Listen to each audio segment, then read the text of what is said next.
Hello and welcome back to the underdogs आचार्य।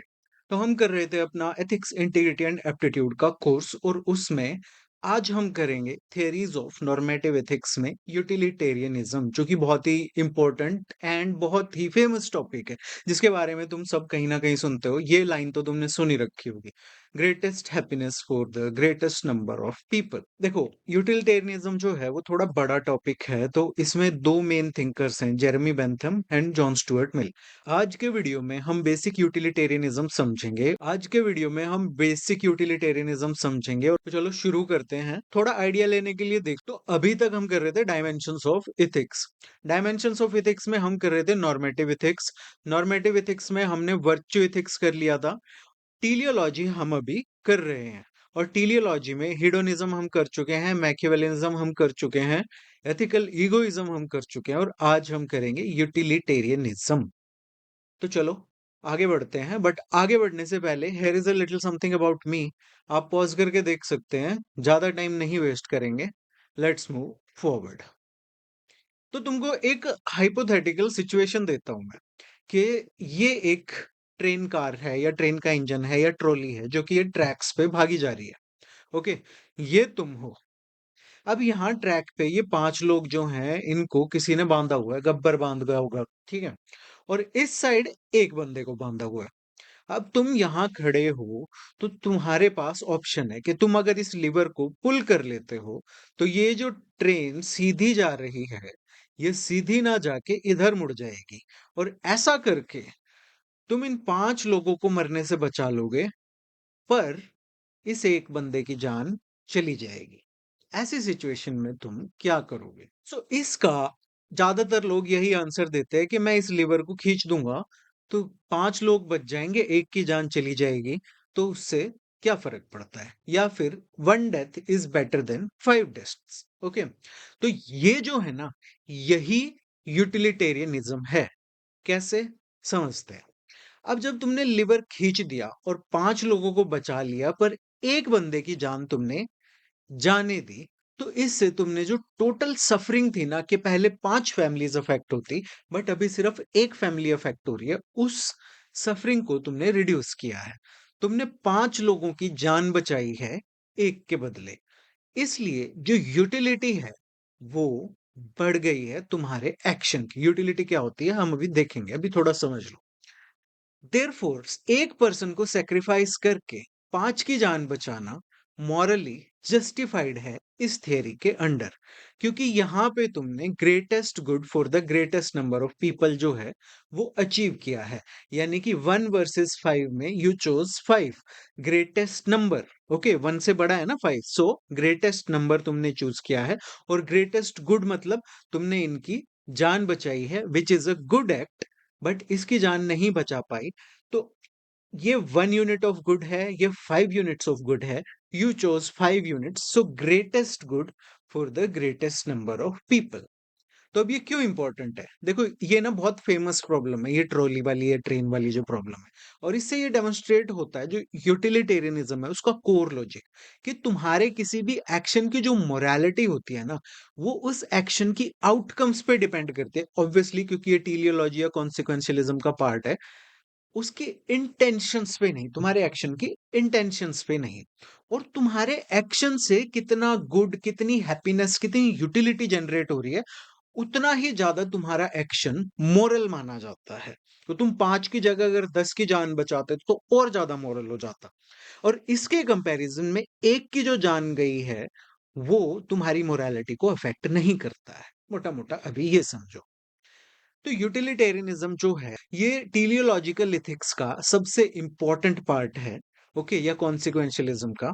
और ये एक ऐसी एथिकल थियरी है जो कहती है कि किसी भी एक्शन को अगर जज करना हो कि वो एक्शन मॉरली राइट है या मॉरली रॉन्ग है, तो ये देखो कि उस एक्शन को करने से जो एंड रिजल्ट प्रोड्यूस हो रहा है, क्या वो ज्यादा से ज्यादा लोगों के लिए ज्यादा से ज्यादा खुशी लेके आ रहा है या वेलफेयर लेके आ रहा है। तो ये जो यूटिलिटेरियनिज्म है, ये मोरालिटी को जज करता है। कैसे? तुम्हारे एक्शंस की यूटिलिटी के बेस पे। यूटिलिटी मतलब यूजफुलनेस के बेसिस पे। सो यहाँ पे बेसिक क्रक्स क्या है? Do whatever brings maximum happiness to maximum people. वही करो जिससे ज्यादा लोगों को ज्यादा से ज्यादा खुशी मिले या उनका ज्यादा से ज्यादा भला हो। अब इसका कोर फॉर्मूला तुम ये देखो कि क्या होता है। राइट एक्शन क्या माना गया है यहाँ पे, जिससे मैक्सिमम नेट यूटिलिटी जनरेट हो। अब ये यूटिलिटी क्या हो सकती है? हैप्पीनेस हो सकती है कि तुम ज्यादा से ज्यादा लोगों को खुशी पहुंचाओ। प्लेजर हो सकता है कि ज्यादा से ज्यादा लोगों को मजा पहुंचाओ, ये मजा मैं सबको देना चाहता हूँ। वेलफेयर हो सकता है, मतलब उनका ज्यादा से ज्यादा लोगों का तुम भला करो, उनका वेलबींग हो सकता है। या फिर उनकी सफरिंग को कम करना हो सकता है कि सर्दी में लोग ठिठुर रहे हैं दिल्ली में, ओवरब्रिज के नीचे सोए, तो तुम रात को जाके कंबल बांट के आए हो या उनको शेल्टर में लेके गए हो, तो तुम उनकी सफरिंग रिड्यूस कर रहे हो। So your action is utilitarian. तुम 10 लोगों को जाते लेके जाते हो तो you have achieved 10 units of utility. तुम 100 को लेके जाते हो तो you have achieved 100 units of utility. तो उतना ही तुम्हारा एक्शन ज्यादा ज्यादा मॉरल होता गया है। तो फिर the morality of an act is judged by its consequences, not by the intentions, motives और रूल्स अलोन। यानी कि तुम कुछ भी करते हो, उस एक्शन की जो मोरालिटी है, जो नैतिकता है, जो वो अच्छा है या बुरा है, ये जो जज करते हो, ये उस एक्शन के आउटकम से, उसके कॉन्सिक्वेंसेस से जज करते हो। तुमने किस नीयत से वो काम किया है उससे नहीं जज करते, या किस रूल को फॉलो करते हुए तुमने वो काम किया है उससे नहीं जज करते। मान लो तुम 100 लोगों को शेल्टर लेके गए हो, तुम इसलिए नहीं लेके क्योंकि तुम दिल से अच्छे इंसान हो, तुम इसलिए लेके क्योंकि तुम्हें हर एक बंदे को शेल्टर ले जाने पे तुम्हें कमीशन मिलता है गवर्नमेंट की तरफ से। But still you are creating good. तो यहाँ पे तुम्हारी इंटेंशन मैटर नहीं करेगी, यहाँ पे उस एक्शन का आउटकम मैटर करेगा कि तुम उनको शेल्टर लेके गए हो। अब एग्जाम्पल से समझते हैं। ये 4 सिंपल एग्जाम्पल है। पहला एग्जाम्पल है कि मान लो एक टीचर है, मैं हूं, ओके, और एग्जाम है, और एग्जाम से पहले ना मेरे पास 1 घंटा फ्री है। तो अब मेरे पास ना क्या होता है, एक वीक स्टूडेंट आता है, बिल्कुल लद्दड़ नालायक, कहता है कि सर मेरे को थोड़ा सा पढ़ा दो, इंपॉर्टेंट इंपॉर्टेंट, वरना मैं फेल हो जाऊंगा। और मेरे पास ये 6-7 स्टूडेंट आते हैं जो कि नॉर्मल एवरेज स्टूडेंट है, ये कहते हैं कि सर हमको थोड़े इंपॉर्टेंट टॉपिक्स रिवाइज करवा दो। तो अब इसकी प्रॉब्लम्स अलग हैं, इसको अलग टॉपिक समझने और इनको अलग टॉपिक समझना है। सो अगर मैं इन सबको पढ़ाना प्रेफर करता हूं, ऑप्शन बी चूज करता हूं, तो मैं क्या कर रहा हूं, ग्रेटेस्ट नंबर ऑफ स्टूडेंट्स को चूज कर रहा हूं, और मैं उनकी जो लर्निंग आउटकम्स हैं उनको इंप्रूव कर रहा हूं। तो बेसिकली मैं क्या कर रहा हूं, ग्रेटेस्ट वेलफेयर या greatest happiness to greatest number of people. 6 की जगह 5 की जगह मैंने, मतलब 1 की जगह मैंने 5 या 6 को चुना। ओके, एक और एग्जांपल से समझो, यहाँ पे तो बहुत सिंपल था। अब मान लो तुम एक डिस्ट्रिक्ट है कोई, तुम डिस्ट्रिक्ट कलेक्टर हो, बनी गए हैं, डीसी कह दे। तो वहां पे ना सूखा पड़ा हुआ है, स्वेयर ड्राउट, बहुत सूखा पड़ा हुआ है। अब क्या होगा कि वहां पे जो वाटर रिसोर्सेज हैं वो लिमिटेड है। तो तुम्हारे पास दो ऑप्शन है कि तुम एक ही गांव को भर भर के पानी दे दो खूब सारा, या फिर जितना पानी अवेलेबल है वो तुम सभी गांवों में बांट दो ताकि सबकी पीने धोने की जरूरतें पूरी हो जाए, नहाने की पूरी ना हो, बाकी चीजों की पूरी ना हो। तो अगर तुम ऑप्शन बी चूज करते हो तो तुम यूटिलिटेरियन पाथ ले रहे हो। क्यों? क्योंकि तुम लार्जेस्ट नंबर ऑफ पीपल का वेलफेयर जो है उसको मैक्सिमाइज कर रहे हो, greatest happiness to greatest number of people. यहाँ पे तुम 1 2 3 4 5 6 7 गांवों का भला कर रहे हो, यहाँ पे सिर्फ एक का भला कर रहे हो। ओके, एक और एग्जांपल देखो, पब्लिक पॉलिसी में क्या होता है कि गवर्नमेंट जो है वो नेशन वाइड वैक्सीनेशन कैंपेन चलाती है। अब मान लो गवर्नमेंट को पता है कि इस वैक्सीन से ना कुछ साइड इफेक्ट होते हैं, बट वो साइड इफेक्ट जो है ना 1 पर मिलियन है या 1 पर 10 मिलियन है।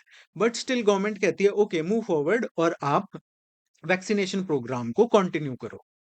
क्योंकि उससे क्या होगा कि डिजीज बर्डन जो है पब्लिक का वो कम होगा, हॉस्पिटलाइजेशन कम होगी, डेथ कम होगी, इम्यूनिटी बढ़ेगी। ये जानते हुए भी कि एक 1 या 2 पर मिलियन या 10 मिलियन लोगों में इसके साइड इफेक्ट होंगे और उनकी जान जा सकती है, गवर्नमेंट चूजेस कि ज्यादा लोगों का भला हो, कुछ एक को अगर रिएक्शन हो जाए तो उसको देख लेंगे। तो यहाँ पे क्या है, ओवरऑल सोशल बेनिफिट जो है ना वो लिमिटेड हार्म को आउटवे कर रहा है, और government is moving forward with this public policy. क्यों? क्योंकि उनको डिजीज प्रिवेंट करनी है, हॉस्पिटलाइजेशन रिड्यूस करनी है, जिंदगियां बचानी है और हर्ड इम्यूनिटी बढ़ानी है। तो कुछ जो माइनर साइड इफेक्ट्स हैं, वो टॉलरेबल हैं यूटिलिटेरियन पॉइंट ऑफ व्यू के अंडर। एक और एग्जांपल देखते हैं, एक डिजास्टर मैनेजमेंट का एग्जांपल देख लेते हैं। एक रेस्क्यू टीम के पास एक ही हेलीकॉप्टर है, ओके। अब उनके पास 2 कॉल आती हैं कि 2 लोग जो है ना, ये पहाड़ की चोटी पे फँसे हुए हैं और एवलांच आने वाला है, ये मर जाएँगे। और दूसरी उनके पास कॉल आती है कि बाढ़ आई हुई है नीचे और बाढ़ में 20 लोग फँसे हुए हैं। तो ये हेलीकॉप्टर कहाँ भेजेंगे? किसको बचाने के लिए भेजेंगे? इतना ही टाइम है कि एक को ही बचाया जा सकता है। तो अगर ये ऑप्शन बी चूज़ करते हैं, then that is a utilitarian approach because they are choosing greatest welfare या greatest happiness for the greatest number of people. ये 2 की जगह 20 की जान बचा रहे हैं। आई होप अभी तक कुछ-कुछ आइडिया तुम्हें लग गया होगा। अब क्या है यूटिलिटेरियनिज्म में ना, ये 2 मेजर थिंकर्स हैं और इन्हीं के पॉइंट ऑफ व्यूज के थ्रू हम यूटिलिटेरियन को समझेंगे, यूटिलिटेरियनिज्म को समझेंगे। लेक्चर का पीडीएफ आप यहाँ से डाउनलोड कर सकते हैं। ये मेरा टेलीग्राम का लिंक है और ये मेरे व्हाट्सएप चैनल का लिंक है, क्योंकि गवर्नमेंट का कोई भरोसा नहीं है टेलीग्राम को दोबारा कब से बैन कर दे। सो आप मेरे व्हाट्सएप चैनल पे भी मुझे फॉलो कर लीजिए और बीच में जो मैंने आपको दिया है, ये इंस्टाग्राम का मेरा क्यूआर कोड है। इसको स्कैन करो और अगर आपका कोई क्वेश्चन हो तो मुझे इंस्टा में डीएम करो फॉलो करके, ताकि मैं आपके क्वेश्चन का वहां पे आंसर कर सकूं और हम वहां पे प्रीलिम्स के क्वेश्चंस भी डिस्कस कर सकते हैं। सो लाइक करो, शेयर करो, सब्सक्राइब करो, नोटिफिकेशन आइकन को दबाओ। You are watching the underdogs Acharya. My name is Rao Anoop Singh. Thank you for watching. Have a great day.